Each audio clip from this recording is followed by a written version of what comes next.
ओमसार डाकरा क्रमे सारा राज्य में डाक्तरों आंदोलन जारी रही। गंजाम शाखा पक्षर यह समर्थन जनाई डाक्तर 18 दफा दाबी नहीं सरकार निकट में दाबी करा बेले सरकार यह अणदेखा करते।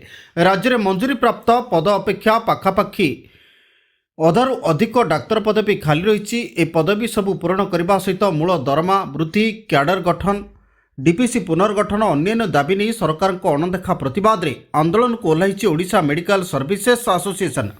एने आंदोलन जारी रही। पूर्व 1 घंटा आंदोलन करा बेले आज छत्रपुर उपखंड चिकित्सालय रे सकाळ 9 रु 11 पर्यंत 2 घंटा ओपीडी रोगी सेवा बंद करा जायछि।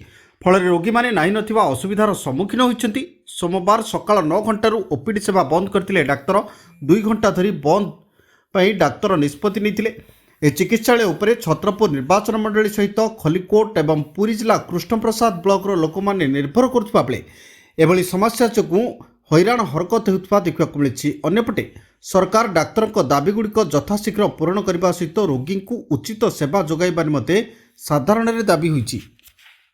प्रशांत शतपथी छत्रपुर समस्ते जानी डाक्तर मान होचंदी द्वितीय भगवान।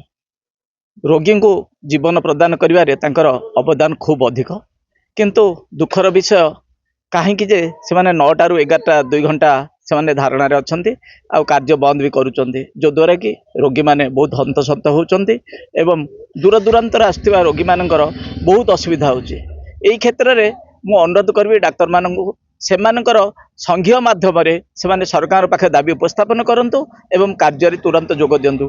यही क्षेत्र में मु सरकार को जिला प्रशासन तरफ अनुरोध करी तुरंत समाधान यार समाधान हो एवं लोक माने निहाती भाव उपकृत होंतु। भागीरथी बेहरा समाजसेवी छत्रपुर डॉक्टर माने प्रथमे घंटाए धर्मघट कौन करथिले से एबे कौन शुणिया पाइलु 2 घंटा बंद रखुंट।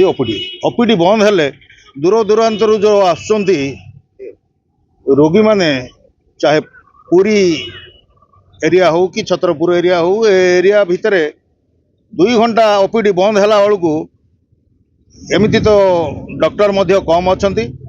एणुकरी लोक मानकर बहुत असुविधा होची।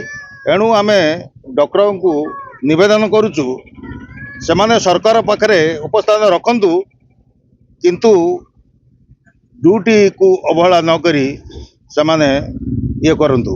गंजाम छत्रपुर प्रशांत कुमार महाराणा रिपोर्ट तेज ओडिशा।